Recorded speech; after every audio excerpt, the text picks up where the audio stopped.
Late in 1937, the Army Air Corps prepared 6 flying fortresses for the famous Goodwill flight to South America. Special flying gear for 49 officers and men was inspected for the record-breaking mission. Finally, on February 17, 1938, engines were started and the B-17s began to rev up. Lieutenant Colonel Robert Olds signaled the planes to proceed individually over the route. In charge of the entire B-17 service test program, he devised this flight procedure for crew training.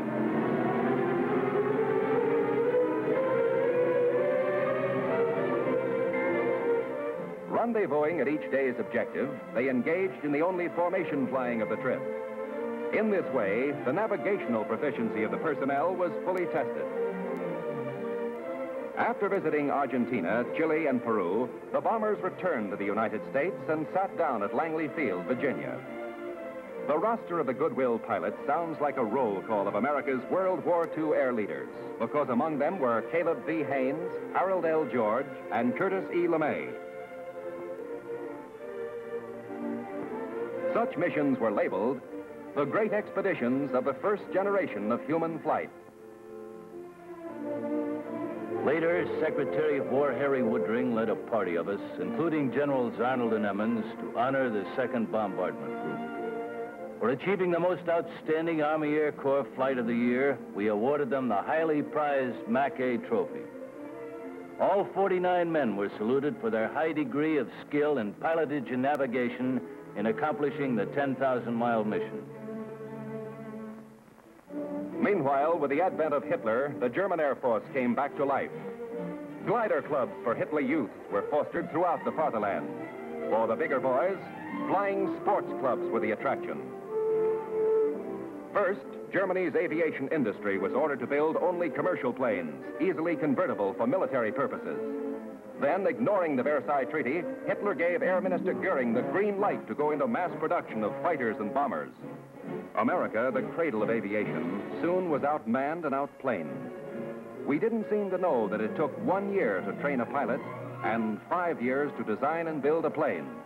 Hermann Goering did.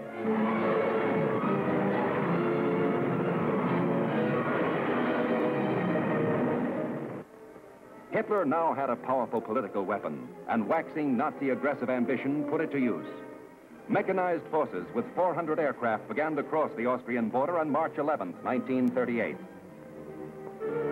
Hitler himself followed the next day and formally swallowed up the Republic of Austria and its small air force, prelude to World War II. As a result, Major General Frank Andrews gave us orders to put the nation's GHQ Air Force on defense maneuvers. In May 1938, the GHQ maneuvers utilized 3,000 officers and men, 217 military planes, and 19 temporary air bases for a tactical exercise to defend the northeastern section of the U.S. against an air attack by American squadrons assuming the role of an enemy force. To assist General Andrews, we came from bases all over the country and aided him in planning the biggest show of its kind in the nation's air history. One of the highlights was to be a mock attack on the city of Farmingdale, near Mitchell Field, and a blackout of the area as the first U.S. air defense test. Weather intelligence as well as tower operations were alerted. Taking part was the small fleet of Boeing fortresses, commanded by General Krogstad of the 2nd Wing. A few squadrons of Douglas B-18s, the new bomber favored by Congress and the Army, commanded by General Emmons of the 1st Wing, and several echelons of stubby P-26 fighters which stepped down to treat New York's skyscrapers to an aerial thrill. Attacking bombers headed for the target, Farmingdale, home of the Seversky and Grumman aircraft plants. As night fell, newscasters like Bob Trout helped alert the defending planes of the 3rd Wing at Mitchell Field, as well as the surrounding Long Island community. At the first sound of approaching enemy aircraft, Farmingdale responded to the air raid signal with enthusiastic cooperation.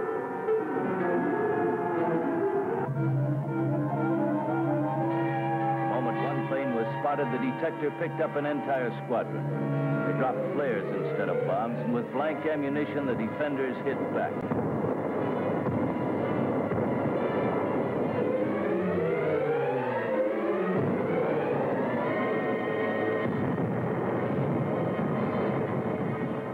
The most realistic air exercises ever held were declared a brilliant success by the defending commander, General Martin, who lost the Battle of Farmingdale. September 29, 1938, Hap Arnold became chief of the Army Air Corps. With Andrews, he briefed General Marshall on the air facts of life. On the day following Arnold's appointment, the Munich Agreement was signed. Without firing a shot or dropping a bomb, Hitler's military machine had won for him a great victory. But Prime Minister Neville Chamberlain thought he had achieved peace. Peace in our time.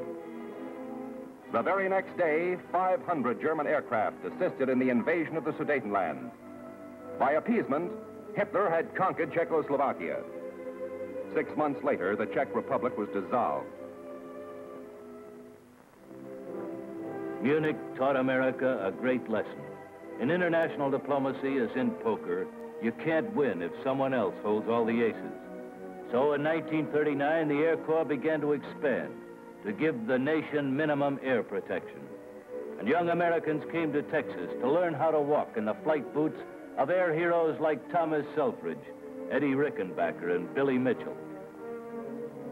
Thus, the training to build a manpower pool of reserve pilots began. Cadet requirements were rigid and the course was tough. In fact, only 50% of each class made the grade. Within a few hours after his arrival, Mr. Cadet drew his uniforms, including white gloves, and was given a room, army blankets, and a rifle, which he learned to care for like a baby.